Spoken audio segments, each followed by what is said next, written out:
২৮ বছরে রাজধানী থেকে হারিয়ে গেছে ৪৩ বর্গ কিলোমিটার জায়গায় থাকা গাছ এবং জলাভূমি। গড়ে প্রতি বছর উধাও হচ্ছে ১.৫ কিলোমিটারের বেশি জায়গার বৃক্ষ এবং জলাশয়। বাংলাদেশ ইনস্টিটিউট অব প্ল্যানার্সের গবেষণায় উঠে আসা এই চিত্রকে উদ্বেগজনক বলছেন নগর পরিকল্পনাবিদরা। আবহাওয়া বিজ্ঞানীরা বলছেন এর প্রভাব পড়ছে রাজধানীর আবহাওয়ায়। আর পরিবেশ বিজ্ঞানীরা বলছেন এই অবস্থা চলতে থাকতে এক সময় পরিত্যক্ত ঘোষণা করতে হবে ঢাকাকে। রাজধানীতে সৌন্দর্য বাড়ানোর নামে সড়কের পাশের এমন তরতাজা গাছ কাটার ঘটনা অহরহ। সিটি কর্পোরেশন থেকে শুরু করে ব্যক্তি উদ্যোগে প্রতি বছরই এভাবে গাছ কাটা যেন রুটিন হয়ে দাঁড়িয়েছে প্রায় ২.৫ কোটি মানুষের এই শহরে। আবার যেখানে যতটুকু জলাভূমি রয়েছে নানাভাবে চলছে তা ভরাট ও দখল। ফলে দিন দিন কমছে রাজধানীর জলাভূমিও। গবেষণা বলছে ১৯৯৫ সালে রাজধানীতে জলাভূমি ছিল ৩০.২৪ বর্গ কিলোমিটার। ২০০৫ সালে তা কমে ১১.৮২ বর্গ কিলোমিটারে, ২০১৫ সালে ৬.৫ বর্গ কিলোমিটারে এবং ২০২৩ সালে ৪.28 বর্গ কিলোমিটারে নেমে এসেছে।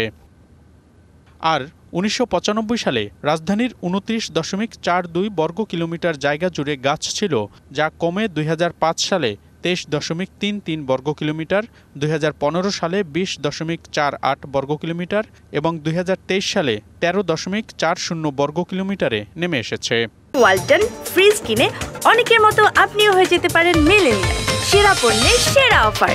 এটা আসলে খুবই অ্যালার্মিং এবং এটা কোনোভাবেই বাসযোগ্যতার নিরিখে গ্রহণযোগ্য নয়। সবুজ এলাকা এবং নীল এলাকাগুলো ছিল, সেগুলো মূলত নির্মিত এলাকায় রূপান্তরিত হয়েছে। এই কারণেই মূলত এই পরিবর্তনটা হলো। আমরা যে বিল্ট আপ এরিয়া এক্সপানশন করছি, ভবন নির্মাণ হচ্ছে, অবকাঠামো নির্মাণ হচ্ছে, এই প্রক্রিয়ায় কিভাবে আমরা আমাদের সবুজ এবং আমাদের যে জলাভূমি এটাকে ঠিক রেখে আমরা করতে পারি, সেটাই হচ্ছে আমাদের এখনকার মূল চ্যালেঞ্জ। আবহাওয়া বিজ্ঞানীরা বলছেন এভাবে গাছ ও জলাশয় কমে যাওয়ার প্রভাব পড়ছে রাজধানীতে। গাছপালা কেটে ফেলা বা জলাশয় ভরে ফেলা, এটার কারণে আমাদের ন্যাচারাল যে সহনশীলতা সেটা নষ্ট হয়েছে। এটার একটা ইম্প্যাক্ট আমাদের পরিবেশের উপর পড়ছে, যার কারণে কিন্তু এখন উষ্ণতাটা অনেক বেশি। পরিবেশ বিজ্ঞানীরা বলছেন এই পরিস্থিতি চলতে থাকলে একসময় পরিত্যক্ত ঘোষণা করতে হবে রাজধানীকে। আমরা যদি সকলে সচেতন না হই তাহলে আগামী দিনে পরিত্যক্ত নগরী হিসাবে এই শহরের নামটি চলে আসবে।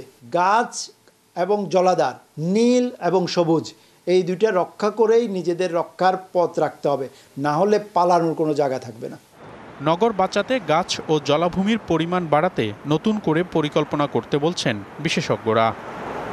মনিরুল সোহাগ, ডিবিসি নিউজ, ঢাকা।